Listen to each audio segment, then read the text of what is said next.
Կին բացվելու կապակցությամբ եւ մեր ընտրողներին այսօրվա կապակցությամբ եւ կոչ եմ անում բոլորը գնան եւ իրենց քաղաքացիական, ժողովրդավարական, համանդրական պարտքը կատարեն։ Հիմա մի քիչ խոսենք թե ինչպես պետք է այդ պարտքը կատարել։ Նախ պետք է հիշել, որ պետք է գնալ անձը հաստատող փաստաթղթով տեղամասային կենտրոն։ Անձը հաստատող փաստաթղթերն են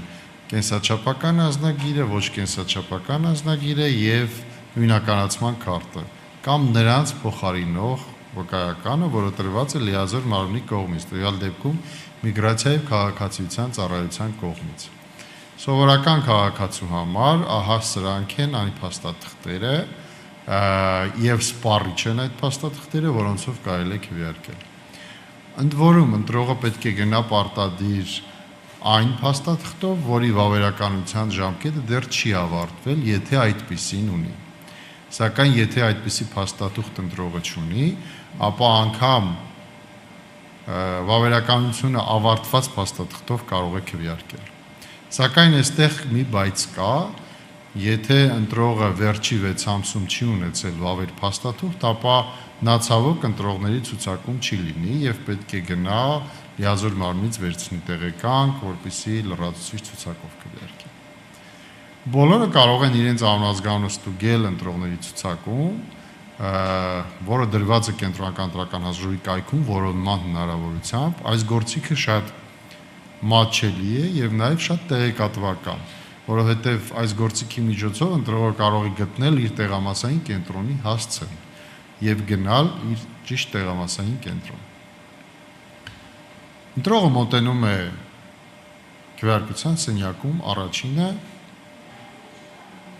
սարքի մասնագետին։ Սարքի մասնագետին տալիս է իր անձահաստատող փաստաթղթը։ Սարքի մասնագետը անձահաստատող փաստաթղթով համապատասխան է մեր Z դաշտով, որի մասին գիտենք բազմաթիվ անգամներ ենք խոսել, փորձում է սարքի միջոցով կարդալ անձահաստատող փաստաթղթը։ Եթե խնդիր է առաջանում անձահաստատող փաստաթղթի կարդալու հետ, ապա մասնագետը կարող է նաև ստեղնաշարի օգնությամբ մուտք անել անձահաստատող փաստաթղթի տվյալները, որպեսզի բազայում գտնի ընտրողին։ Եթե ընտրողը տվյալ տեղամասի ընտրող է, ապա սարքը կանաչ լույս է վառում, կանաչ ազդանշան է ցուցադրում եւ տպում է նրա համար քվեարկության կտրոն։ Եթե նա այդ տեղամասի ընտրող չէ, սակայն այդ ընտրատարածքի ընտրող է, ապա սարքը դեղին լույս է վառում եւ տալիս է նրան տեղեկություն այն մասին, նաեւ թե որ տեղամաս պետք է այցելի, որպեսզի ընտրի։ Եթե ընտրողը ոչ այդ տեղամասի, ոչ այդ ընտրատարածքի ընտրող է, ապա պարզապես դեղին լույս է վառում եւ այդ դեպքում ընտրողը պետք է գտնի, թե ինքը որ տեղամասային կենտրոնում է պարտավոր ընտրել։ Ուզում եմ կրկնել նորից, կարող է այդ տեղեկատվությունը շատ մատչելի գտնել կենտրոնական ընտրական հանձնաժողովի կայքում elections.am-ում։ Ընտրողը քվեարկության կտրոնը ստանալուց հետո հաջորդ քայլը մոտենում է հանձնաժողովի այն անդամին, որը պատասխանատու է ընտրողների ցուցակների համար։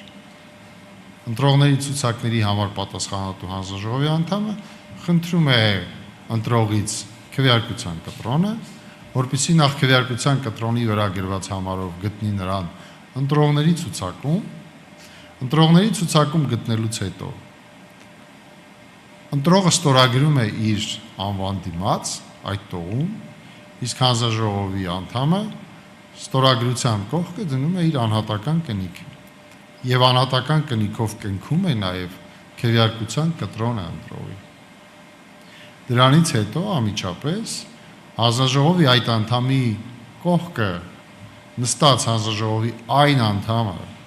որը պատասխանատու է քվեաթերթիկներ եւ ծրար տրամադրելու համար, ընտրողին տրամադրում է քվեաթերթիկներ եւ ծրար։ Ինչպես գիտենք, ազգային ժողովի ընտրությունները մեր մոտ վաղուց իրականացվում են բացառապես համամասնական ընտրակարգով եւ բացառապես ամեն քաղաքական ուժի համար առանձին քվեաթերթիկ տպագրելու եղանակով։ Դրա համար ընտրողը կստանա 18 քվեաթերթիկ 1-ից 19 համարակալմամբ բացառությամբ 13-ի։ Քանի որ գիտենք, որ մենք ի սկզբանե գրանցել ենք 19 քաղաքական ուժ, սակայն այդ քաղաքական ուժերից մեկը ինքնաբացարկ է հայտնել։ Եվ ինքնաբացարկ հայտնած քաղաքական ուժի քվեաթերթիկները չեն տպագրվել բնականաբար եւ չեն տրամադրվի ընտրողին։ Կտրամադրվեն մյուս 18 քվեաթերթիկները, սակայն նորից եմ ասում 1-ից 19 համարակալմամբ բացառությամբ 13-ի, որովհետեւ համարները ի սկզբանե վիճակայությամբ տրվում են եւ չեն փոխվում, որպեսզի քաղաքական ուժերը կարողանան իրենց քարոզարշավը իրականացնել իրենց համարով եւ այդ համարը չփոխվի։ Ընտրողը պարտավոր է ստանալ բոլոր քվեաթերթիկները։ Ընտրողը չի կարող հրաժարվել քվեաթերթիկների մի մասից, քանի որ սա եւս դառնում է քվեն բացահայտելու եղանակ։ Եթե դու վերցնում ես մեկ քվեաթերթիկ կամ ինչ որ քվեաթերթիկներ հրաժարվում ես, սա եւս քվեարկության գաղտնիություն է, խախտում է։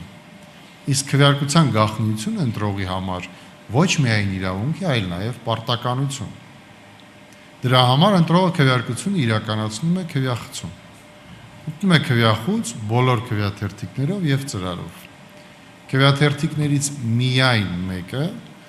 դնում է ծրարի մեջ։ Մնացած բոլոր քվեաթերթիկները թողնում է քվեախցում։ Ծրարի քվեաթերթիկի վրա որևէ գրառման անհրաժեշտություն չկա։ Որևէ գրառման դեպքում այդ քվեաթերթիկը կդառնա անվավեր։ Ընդ որում գրառումը թե ծրարի վրա, թե քվեաթերթիկի վրա։ Այդ քվեաթերթիկը կդառնա անվավեր։ Նաև անվավեր կդառնա այն քվեաթերթիկը, որը միայնակ չէ ծրարի մեջ։ Եթե մեկից ավել քվեաթերթիկ կա ծրարի մեջ, կամ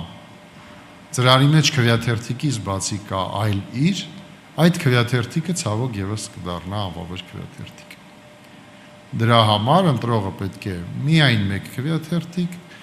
առանց որևէ նշում կատարելու դնի ծրարի մեջ։ Եվ այդ ընթացքում պետք է չմոռանա, որ քվեարկության կտրոնը շատ կարևոր փաստաթուղթ է, որովհետև եթե հանկարծ քվեարկության կտրոնը կորցնի, ապա ցավոք չի կարող մասնակցել քվեարկությանը։ Խցից դուրս գալուց ընտրողը ներողություն մոտենում է հանձնաժողովի այն անդամին, որը նստած է քվեատուփի մոտ, այսինքն մոտենում է քվեատուփին։ Նախ հանձնաժողովի անդամին տալիս է իր քվեարկության կտրոնը։ Հանձնաժողովի անդամը վերցնում է քվեարկության կտրոնը եւ ծրարի վրա, ավելի ճիշտ քվեաթերթիկի վրա, ներողություն։ Քվեաթերթիկի վրա ծրարի ճեղքի միջոցով փակցնում է ինքնասոսնձվող դրոշմանիշ։ Ինքնասոսնձվող դրոշմանիշ հանձնաժողովի անդամը կարող է փակցնել միայն երբ վերցրել է արդեն քվեարկության կտրոնը։ Հանձնաժողովի անդամը իրավունք չունի ծրարը ձեռքը վերցնելու։ Ընտրողը ծրարը դնում է այսպես սեղանի վրա, անգամ ձեռքից բաց չթողած։ Հանձնաժողովի անդամը ընդամենը նորից եմ կրկնում ծրարի ճեղքի միջոցով ինքնասոցնձվող դրոշմանիշը փակցնում քվեաթերթիկի վրա։ Դրանից հետո հանձնաժողովի անդամը բացում է քվեատուփի ճեղքը եւ ընտրողը իր քվեաթերթիկը ծրարով, այսինքն իր ծրարը գցում է քվեատուփի մեջ եւ այդ ծրարի մեջ միայն կարող է լինել մեկ քվեաթերթիկ։ Ընտրողը այսքանը ավարտելուց հետո պարտավոր է հեռանալ տեղամասային կենտրոնից։ Ընտրողը իրավունք չունի իր քվեարկության մասին հայտնել տեղամասային կենտրոնում եւ այսքանը ընտրողից։ Մենք պետք է հիշենք, որ բացի սովորական քաղաքացիներից, ինչպես սկզբից ասեցի, մենք ունենք զինվորական քվեարկություն, շրջիկարգող քվեարկություն, ձերբակալված անձանց պահելու վայրում քվեարկություն եւ քրեակատարողական հիմնարկում քվեարկություն։ Քրեակատարողական հիմնարկում մենք բացում ենք տեղամասային կենտրոններ, ինչպես գիտեք։ 9 քրեակատարողական հիմնարկում բացել ենք տեղամասային կենտրոններ։ 2005 տեղամասային կենտրոններից 9 հենց դրանք են։ Մնացած 1996-ն են միայն համայնքներում։ Այդ կենտրոններում ընտրողները քվեարկում են այն փաստաթղթով, որը տրվել է քերակատարողական հիմնարկի ղեկավարի կողմից։ Ընտրությունը կազմակերպվում է գրեթե նույնանման, բացառությամբ նրանից, որ քերակատարողական հիմնարկում սարք չկա։ Քերակատարողական հիմնարկում ընտրողները քվեարկում են համարակալված կտրոն լրացնելու միջոցով։ Հանձնաժողովի անդամը նրանց համար լրացնում է համարակալված կտրոն։ Նույնը շրջիկ արկղով քվեարկության դեպքում նրանց համար լրացվում է համարակալված կտրոն։ Ինչպես են քվեարկում զինվորական ցուցակում ընդգրկված զինվորները։ Նախ քվեարկում են ոչ թե անձնագրով, այլ զինվորական գրքույկով։ Եվ զինվորը առաջինը մոտենում է ոչ թե սարքի մասնագետին, այլ հանձնաժողովի անդամին։ Հանձնաժողովի անդամը նախ նրան գտնում է ընտրողների ցուցակում, լրացնում, դրանից հետո ընտրողը արդեն զինվոր ընտրողը մոտենում է սարքին, որովհետև արդեն գիտի իր համարը իր զինվորական ընտրողների ցուցակում, որպեսզի այդ համարը հայտնի սարքի մասնագետին եւ սարքի մասնագետը նրան կարողանա գրանցել։ Գրանցելուց հետո տպագրվում է քվեարկության կտրոն, ինչպես բոլոր ընտրողների համար, եւ արդեն այս փուլից հետո զինվորական ընտրողները եւս անցնում են նույն հաջորդականությամբ քայլերը, ինչ սովորական ընտրողը։ Մոտենում են հանձնաժողովի անդամին, ստորագրում, հանձնաժողովի անդամը դնում է իր անհատական կնիքը, վերցնում են քվեաթերթիկները եւ ծրարը, մտնում քվեախոց, ընտրում, մեկ ծրարի մեջ մեկ քվեաթերթիկ դնելու սկզբունքով եւ հետո մոտենում քվեախցին եւ հանձնաժողովի անդամի դրոշմանի շփակցնելուց հետո գցում ծրարը քվեատուփի մեջ ու հեռանում։ Ընտրողները կարող են ընտրել նաեւ լրացուցիչ ցուցակով։ Եթե ընտրողը տեխնիկական պատճառով դուրս է մնացել ընտրողների ցուցակից, կամ օրինակ այն դեպքում, երբ ընտրողը չունի վերջին 6 ամսում վավեր փաստաթուղթ եւ նա օրենքի կարգավորմամբ դուրս է մնացել ընտրողների ցուցակից, լիազոր մարմինը, միգրացիայի ու քաղաքացիության ծառայությունը նրան կարող է տրամադրել լրացուցիչ ցուցակով քվեարկելու իրավունքը հավաստող տեղեկանք։ Այդ տեղեկանքով հանձնաժողովը նրան լրացնում է լրացուցիչ ցուցակ